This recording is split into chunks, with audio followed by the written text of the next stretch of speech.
प्रभु चरित्र सुने बेको रसिया, प्रभु चरित्र सुन बेको रसिया, राम लखन सीता मन बसिया, राम लखन सीता मन बसिया। सीताराम सीताराम सीताराम सीताराम सीताराम कही, राजा राम राजा राम राजा राम कहिए, राजा राम राजा राम राजा राम कहिए। आहा प्रभु चरित्र सुनबे को रसिया, राम लखन सीता मन। हनुमान जी कथा श्रोता सबसे एक नंबर के क्या है, बहुत अच्छे कथा सुनने वाले श्रोता है। भैया ये सीखना है हनुमान जी से, कथा कैसे सुननी चाहिए ये हनुमान जी से सीखो। हनुमान जी सबसे पहले कथा में आते हैं और सबसे बाद में जाते हैं। हम लोग ना कथा में कई बार इसलिए जाते हैं कि चलो पड़ोसी पड़ोसन चली गई, चलो अपन भी चले। हाँ, कुछ लोग तो इसलिए भी कथा में आते हैं टीवी में आ जाएंगे। हाँ, हमने कई चेला देखे हैं कथा के पहले वो ऐसे बैठे रहते हैं जैसे घर से पिट के आए, लेकिन जैसे ही कैमरा जाएगा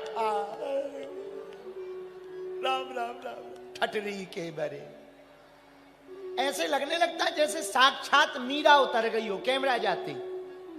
पूरे मानो प्रहलाद जी अंदर घुस गए हो वे। हाँ, कथा में दिखावा के लिए नहीं जाना चाहिए।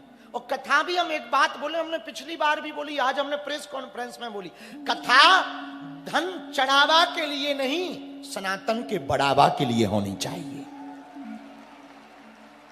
हिंदुत्व के बढ़ावा के लिए होनी चाहिए। तो कथा सुनना कैसे है ये हनुमान जी से सीखो। कथा में सबसे पहले आके बैठो तब लाभ होगा। कम से कम 5 कथा पूरी सुनने का प्रण लो, जब समय भगवान दे तब। दूसरा नियम, कथा में बैठे हैं तो मोबाइल के चक्कर में ना पड़े, मोबाइल घर पर चला। हमने कई लोग देखते रहते, वो कथा में बैठे रहते रील ही बनाते रहते। युवान बच्चों, रील के जमाने में रियल मत खो देना। रील में फंस तो गए हो पर रियल मत खो देना। तो केवल रील के चक्कर के लिए कथा मत आना, कथा में कथा के लिए आना, बहुत शांत होकर बैठना। सावधान मन कर पुनि शंकर, लागे कहन कथा अति सुंदर। सावधान होकर सुनना।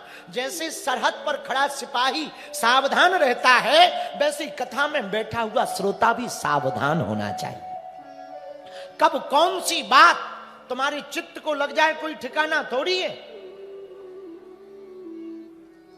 कथा में तीसरा नियम हनुमान जी से सीखो। कथा में जब भी बैठे ना, विनम्र होकर बैठे। हाँ, शरीर को जैसे सुख मिले, पैर फैला के, सो के, ठीक है, लेट कर। कुछ लोग लेट के कथा सुनते हैं, कुछ लोग सोफा के बिना कथा नहीं सुन पाते, नहीं तो उनका स्टेटस खराब हो जाता है। कोई बात नहीं, वो भी ठीक है, अच्छी बात है।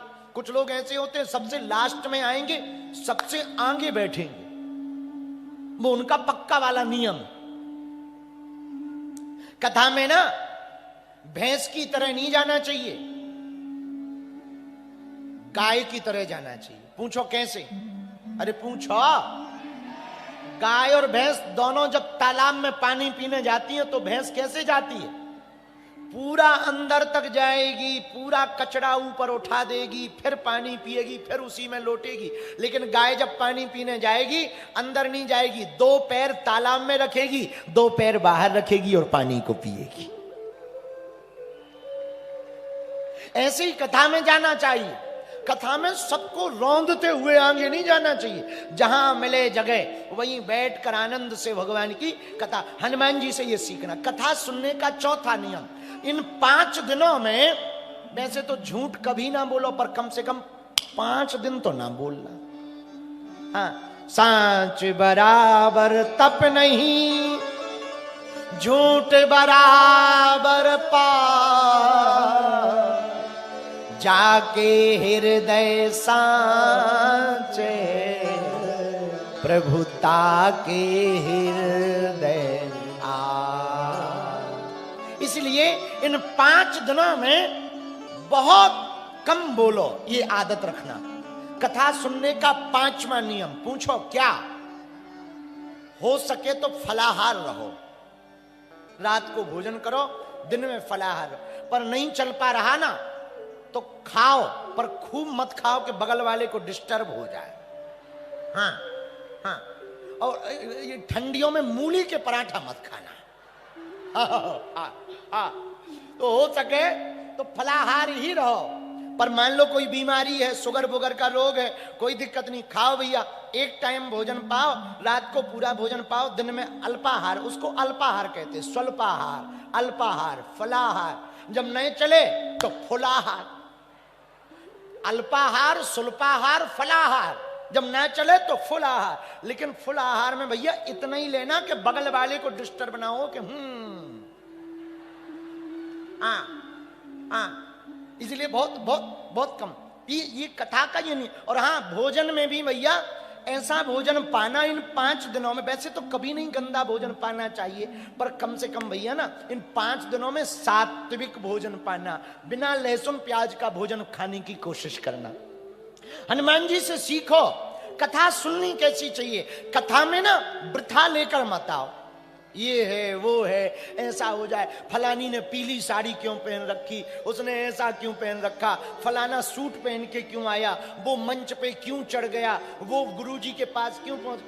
भगवान की इच्छा मानो, ठीक है, भगवान की यही इच्छा है तो भगवान को जब तुम्हें बुलाना होगा बुला लेंगे। हमने आज प्रवीण से कहा है कि कल की कथा की आरती ना इस नगर के सफाई कर्मचारियों से करवाओ। हाँ, क्योंकि वो कभी बेचारे मंच पे नहीं आ पाते। इससे सनातन हिंदू एकता का संदेश आ जाएगा। अब वो आरती करेंगे, अमीर तो हमारे मंचों पर हर बार आ जाते हैं, कभी गरीब को भी मंच पर आना चाहिए।